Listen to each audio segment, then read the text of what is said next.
Cabernet Franc is one of my favorite red grapes, and it's because it's so versatile. You can use it with so many different things, including this red sauce that we're going to do today.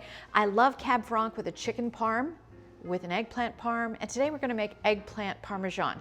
So I've got in my bowl a 28-ounce can of San Marzano tomatoes. I just want to crush those a little bit with my hands.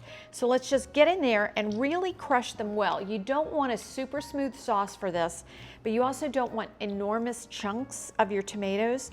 So just give them a little squeeze and be gentle the first time because all that juice will squirt right out. And you want to make sure that you break these up first and then really give them a massage. And what we're gonna make is a red sauce that has Parmesan in it. Now, as I researched eggplant Parmesan, I had fun talking to a lot of my students who said that eggplant parm was one of their favorite dishes. And I'd ask how their parents made it or how their grandmother made it. With every single one, it was a different story. So eggplant parm, like chicken parm, is really kind of a family recipe.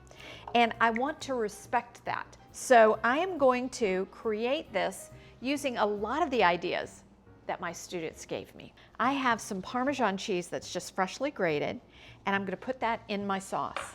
A little bit of salt, a little bit of garlic, and actually probably double the garlic that a lot of these sauces would have, because some people said 1 clove, some people said 2.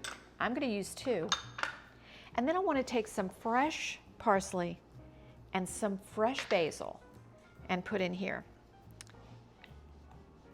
So we wanna just stir that up, and you can see it just looks like a muddled mess in there, but it's going to be absolutely incredible. Now let's get our eggplant ready. So one of the things one of my students said was, I hate to cut the eggplant because it's hard to hold it and peel. Okay, here's the idea. You're going to cut the top and bottom off of your eggplant. This is going to make it so much easier for you to just manage it as you cut. I'm just going to take a knife, and instead of trying to peel it from the side, I'm just running the knife from the top to the bottom. See how simple that is?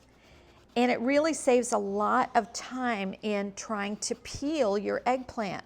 So just give that a try the next time you have to peel it, and you won't feel like you're holding the eggplant and peeling toward you or trying to use a peeler. Eggplant skin tends to be really, really tough. So let's slice up this eggplant. And you want to go with about 1/2 inch to 3/4 inch slices. And just make sure that you have nice uniform slices, and that way your eggplant will cook uniformly. Let's go over to the stove, and I'm going to tell you a couple other little tricks and trades that people told me about when their parents and grandparents make eggplants. There's just a story to everything. Some people said their grandparents used buttermilk to dip this eggplant. Others said that they dipped it in egg wash or egg and milk. Some said they just dip it in milk. Well, what's a person to do when they don't know how to make eggplant parm? So I'm going to try out that eggplant in buttermilk. So I've got the buttermilk here, and what I want to do is just dip on both sides. Now, if you have not salted your eggplant, you're going to need to salt it. So make sure that you put salt and pepper on it when you put it in the pan. So let's just get our pan ready. I have it on high heat right now because I want to bring that oil up pretty quickly, but then I'm going to reduce it back to about medium to medium high, because if we cook it too hard too fast, all of the breadcrumbs are going to burn in the bottom of the pan, and that gives a really bitter flavor. Breadcrumb mixture. Do you use breadcrumbs? Breadcrumbs mixed with flour. Breadcrumbs mixed with parm. Do you use panko? Do you use just breadcrumbs? Do you use fresh breadcrumbs, dried breadcrumbs? Oh my goodness, the choices were just absolutely amazing.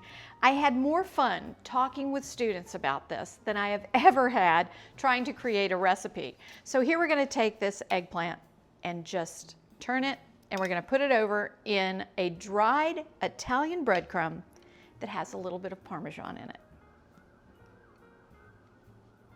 Now always, if you're doing something with breadcrumbs, make sure that you keep one hand dry if you have the other hand wet. Or you keep your tongs dry while you have your hand wet. There we go. Now I just want to lay this into the very hot oil. Another one of those varieties is, do you stack your eggplant? Do you put Parmesan between it if you stack your eggplant? There are so many different varieties of eggplant. I had one girl who told me that her grandmother can have 6 or 8 cookie sheets going with eggplant parm because she likes to make sure that it's just on a single layer. And then she puts the sauce on at the very end and bakes it only for about 5 minutes with the sauce. Others said that they bake it up to an hour with the sauce. I love to do research on recipes. And when I'm trying to create something that's all my own, it's really hard to find things that haven't been done before, but it's really fun to try. Now I have a casserole dish here that I've just sprayed with a little nonstick spray because of course the cheese always sticks so much. And I want to take about 3/4 cup of my sauce and just put it in the bottom. That way I know that I have the moisture in the bottom to help cook that eggplant. Okay, now I have not salted my eggplant, so I want to make sure that I take just a little bit of salt or salt and pepper and just give a little bit of a douse, just a tiny sprinkle. And I want to go ahead and put some more oil in this pan. Now remember that your eggplant will not be browning anymore in the oven. So if you want brown eggplant, make sure that you do that before you ever flip it. As soon as you flip it, the oil starts to come into the other side. Eggplant's like a sponge, and it can just soak up that olive oil. So if you want to make sure that you have brown eggplant, brown it before you ever take it out of the pan. Right. I'm gonna fit these in. And sometimes you just kind of have to squeeze them in to where they fit. You can see how I browned this one just a little bit more so you can see the difference in the texture. This one is a little crispier because it has more fry on it. So at this point, what I want to do is take the rest of my sauce and just pour it right over top of that eggplant. Now I love to use fresh mozzarella with this because frankly, it's traditional. I had one student say, her grandmother always said she couldn't understand why it was called eggplant Parmesan when mozzarella is the cheese that's most used. Then you want to take a big slice of that and lay it on the top of each one of these stacks. No matter how you make it, no matter what tradition you start with something like this, just make it your own.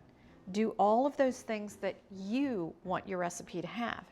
Now let's take some fresh grated Parmesan, just put right on the top, and then we're going to pop that in the oven at 400 degrees